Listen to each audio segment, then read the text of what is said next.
어서 오세요. 반갑습니다. 다작의 5분 한류학교실에 오신 것을 환영합니다. 어서 오세요.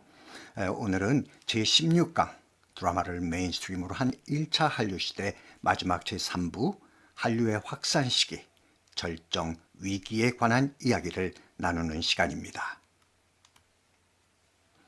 수출 1억 달러 달성. 가슴을 벅차게 하는 문구지요. 풍요의 시대에 태어난 우리 젊은이들은 왜 하실지도 모르겠어요. 여기에는 우리의 가슴 찡한 역사가 숨겨져 있고 또 이것이 21세기 1차 한류 시대 확산 시기, 새로운 감동으로 다가옵니다. 아야 뛰지 마라 배 꺼질라. 여러분 이 노랫말 기억하시죠? 진성이라는 가수의 노래 보릿고개의 첫 구절입니다. 보릿고개. 1960년대까지만 해도 우리나라는 농업국가였습니다. 상상이 되세요? 인구의 7, 80%가 농업에 종사했으니까요. 소작농이 많았던 그 시절 추수가 끝나고 소작료 내고 빚잔치를 하고 나면 남은 곡식은 쌀독의 절반도 차지하는 상태.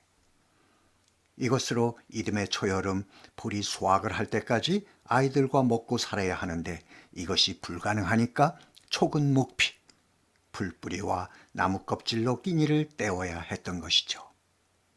보릿고개 넘기기가 그렇게도 힘들었던, 그래서 부항에 걸려 몸이 누렇게 떴던 보릿고개는 가슴 아픈 우리의 근 현대사랍니다. 제1차 경제개발 5개년 계획은 이런 가난이라는 숙명에서 벗어나기 위한 국가 전략입니다. 농업국가에서 수출 주도형 공업국가로 나라의 틀을 바꾸는 것이었습니다.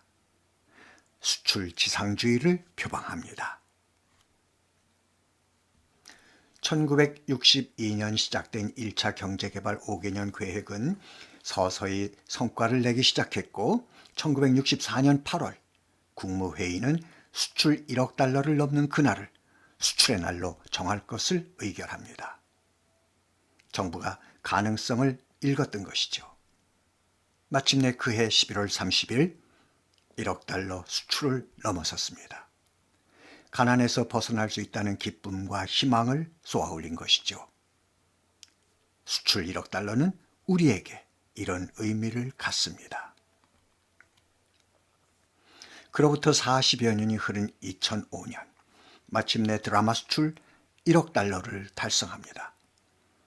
1987년 TV 애니메이션 시리즈 떠돌이 까치로 13,500달러를 벌었던 우리가 18년 만에 1억 달러를 넘어선 것입니다. 1960년대 보릿고개를 살았던 저에게 2005년 드라마 수출 1억 달러 달성은 남다른 감회를 갖게 합니다. 한류이즘과 한류토피아의 건설이 머지않았구나 하는 기대와 희망을 갖게 합니다. 그러면서 지금 뛰고 있는 우리 한류 마케터 5세대, 6세대들을 바라봅니다. 이들이 우리의 희망이니까요. 이 표는 2005년도 드라마 수출 국가별 순위입니다. 이 표가 드라마 수출 1억 달러 달성을 입증해 주고 있습니다. 오랜 기간 아시아 TV 드라마 시장을 선도하던 일본이 2000년 이후 한류 확산 시기 한국 드라마 소비 1위국이 되었다는 것이 흥미롭습니다. 오늘의 주제에서 살짝 비껴가지만 드라마뿐만 아니라 BTS 소비 1위국도 일본이라는 것이 재밌습니다. 독도 문제라든지 일본 극우파들 중심으로 혐한류, 항한류가 강하게 일고 있는 상황에서 나온 결과들이라 더욱 값진 것 같습니다. 2005년 드라마 수출 1억 달러를 넘어서면서 수출 시장도 전 세계 33개국으로 크게 확대되고 수출 지역도 일본, 중국 등 동아시아와 태국, 베트남, 필리핀 등 동남아시아 중심 시장에서 2005년 미주, 유럽, 중남미, 중앙아시아, 중동, 아프리카 등 전 세계 시장으로 확대됩니다. 1차 한류시대 확산시기 드라마 겨울연가가 2003년 봄 NHK 위성 BS2에서 첫 방송됩니다. 편성띠 자체가 해외 프로그램들, 외국 프로그램들을 소개하는 공익적 성격을 띤 편성 시간입니다. 그러니까 BS2 입장에서도 큰 기대를 하고 편성한 것은 아니라는 것이죠. 사실 위성방송이 지상파의 시청률을 따라간다는 것은 쉽지 않은 일입니다. 우리나라나 일본, 그 어느 나라나 다 마찬가지라고 생각이 됩니다. 그런데 낮은 시청률에서 시작된 드라마 겨울연가의 시청률이 종방 시점에 이르러서는 제법 만족할 만한 수준에 이르렀다고 합니다. 그러니 BS2 입장에서는 아까울 수밖에요. 해서 KBS와 재계약을 하고 2003년 가을 개편 때 재방 편성을 합니다. 그런데 어찌된 일인지 시청률이 점점 더 높아지기만 하는 것이었습니다.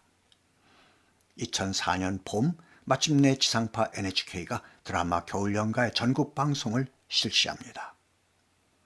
통상적으로 방송권의 배급, 릴리즈 순서는 지상파에서 위성으로 넘어가는 것이 순리인데 겨울연가의 경우는 아주 이례적인 경우죠. 위성에서 지상파로 거꾸로 갔으니까요. 방송이 시작되고 난리가 났습니다. 요은사마 신드롬이 일본 전역을 덮친 것이죠. 그러자 위성 BS2는 2004년 가을 개편 때 다시 드라마 겨울연가를 편성합니다. 네 번째 방송에서는 지금까지와는 완전히 달리 우리나라에서 방송된 오리지널 겨울연가를 그대로 내보냅니다. 일본어 더빙이 아닌, 그것도 일본에서 한국어 방송으로 아주 파격적인 모습을 보입니다. 모든 음악이나 효과도 오리지널을 그대로 사용합니다. 시청자들이 원했기 때문이죠.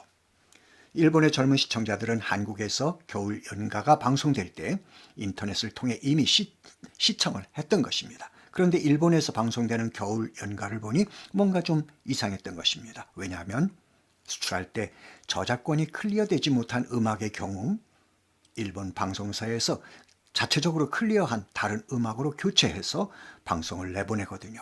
그러니까 오리지널 드라마와 일본에서 방송되는 드라마의 느낌이나 분위기가 달랐던 것이죠. 아무튼 이래서 2005년 일본 전역은 드라마 겨울연가 열기로 몸살을 앓습니다. 여기에 더해 그해 중반 드라마 대장금 열풍이 쓰나미처럼 다시 일본 열도를 덮치면서 2005년을 드라마 절정기로 몰고 갑니다. 오랜 세월 난공불락처럼 여겨지던 대만 시장에서도 한류의 확산시기, 변화가 일기 시작합니다. 확산시기 초기인 2001년 대만인들의 일본 드라마에 대한 선호도는 22.5%로 미국 드라마에 비해서도 훨씬 높은 선호도를 보입니다. 그러던 것이 2년 뒤인 2003년 한국 드라마에게 선호도 1위 자리를 내어주게 됩니다. 한국 드라마 23.2%, 일본 드라마 18.2%. 이것이 드라마 수출의 절정기인 한류의 확산 시기, 시장의 모습입니다.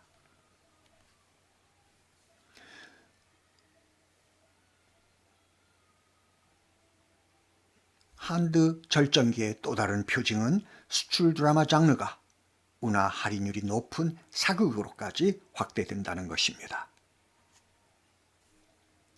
최초의 사극 수출은 2001년 장희빈으로부터 시작됩니다. 그러나 대만 시청자들의 반응은 싸늘했습니다. 역시 사극은 안 돼! 라는 자조적인 아쉬움이 터져나왔죠. 그러나 그 다음해인 2002년 대만 GTV가 명성황후 여인 천하를 방송하면서 분위기가 급반전됩니다. 이들의 대만 내 성공이 사극 상도, 허준, 태양인 이재마의 수출을 이끌어냅니다. 국제 TV 프로그램 한국 마켓의 등장 또한 한류 절정기의 표징들 가운데 하나입니다. 마켓의 성공 여부는 그 마켓을 주관하는 나라의 컨텐츠가 갖고 있는 국제 경쟁력과도 관계가 됩니다. 그 나라의 컨텐츠가 시장에서 마켓 파워를 갖지 못할 때 그 마켓의 자생력은 떨어지게 됩니다. 그런 의미에서 한국 마켓의 등장은 한국 방송 컨텐츠의 국제 경쟁력이 확보되었다는 것을 의미하는 것이기도 합니다. 한류의 확산 시기 이전, 그러니까 2000년 이전 국제 TV 프로그램 마켓은 유럽과 미국의 양강 체제였습니다. 프랑스의 밉TV와 미국의 넷피가 그 중심에 서 있습니다. 밉TV는 1963년 프랑스 제3의 도시 리옹에서 출발합니다. 그리고 2년 뒤인 1965년 깐느로 장소를 옮겨서 오늘에 이르고 있습니다.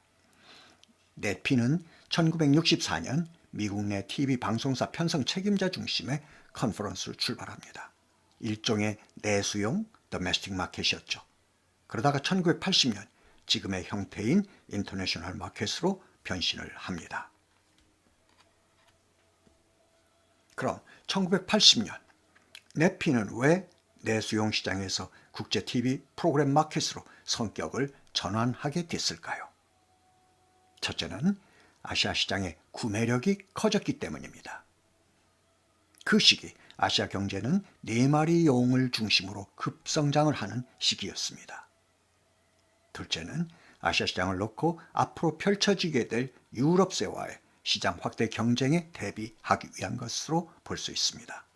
이런 시장의 흐름 속에서 중국이 1986년 상해 TV 페스티벌, 1989년 북경 TV 페스티벌을 개최해서 아시아 마켓 시장에 진출합니다. 그러나 앞서도 말씀드렸지만 자국의 방송 콘텐츠가 시장 파워를 갖고 있지 못한 상태에서 시작된 마켓이다 보니까 활성화가 더딜 수밖에 없었습니다. 한국 마켓이 처음 등장한 것은 2001년 한류 확산 시기 절정기가 막 시작되는 시점입니다. BCWW 브로드캐스트 월드와이드가 부산 백스코에서 문을 열고 이어서 2007년 BCM 부산 컨텐츠 마켓이 해운대 그랜드 호텔에서 문을 엽니다. 한국 방송 컨텐츠의 세계적 확산을 위한 거점 마켓이 등장한 것이죠.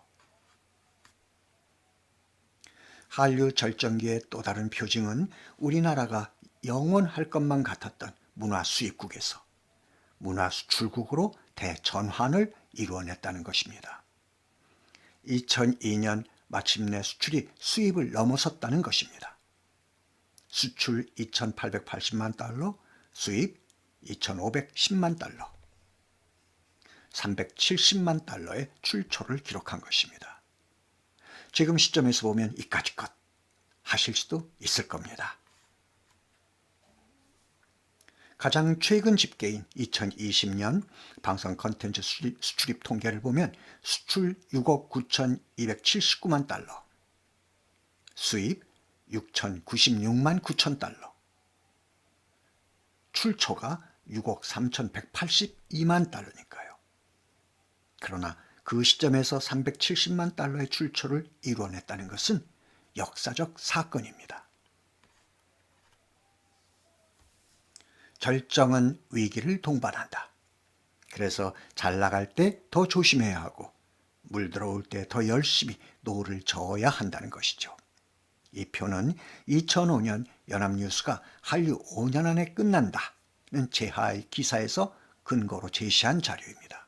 이 표를 보면 대만 비디오랜드의 한국 드라마 편성 시간이 2002년 903시간에서 2004년 356시간으로 거의 3분의 1 수준으로 줄어듭니다. 수입 금액은 2003년 319만 달러에서 2004년 181만 달러로 절반 가까이 줄어듭니다. 위기처럼 보입니다. 이 시기 주요 신문들도 한류 5년 안에 끝난다는 제하의 기사를 쏟아냅니다. 가슴 아픈 현실을 바라봐야 했습니다. 왜 우리 것에 대한 믿음이 없을까? 2차례에 걸친 아편전쟁에서 2차례 다 영국에 대패해서 중국인들이 서구에 대해 갖게 된 피해의식, 거기서 생긴 서구에 대한 열등의식이 한류를 두고 동풍도 동점할 때가 있다라는 기사 제목을 뽑게 했듯이 그런 아시아인의 자부심인 한류를 두고 한류 되겠어? 한류가 그렇지 뭐.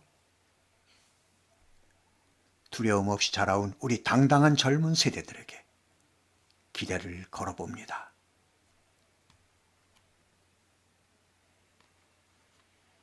그렇다면 과연 한류는 끝난 것일까? 한류는 이런 위기를 어떻게 극복해 가는가? 다음 주 제17강부터 시작되는 한류사 시대국은 2차 한류시대 K-팝의 활약을 지켜봐 주세요. 다음 시간부터는 K-팝입니다. 자, 실은 외치는 시간입니다. 제가 한류이즘 할게요. 여러분들은 한류토피아, 그리고 다 함께 위하여. 한류이즘과 한류토피아를 위하여. 감사합니다. 행복한 한 주간 되세요. 다음 주 금요일 K-팝과 함께 뵙겠습니다. 수고하셨습니다.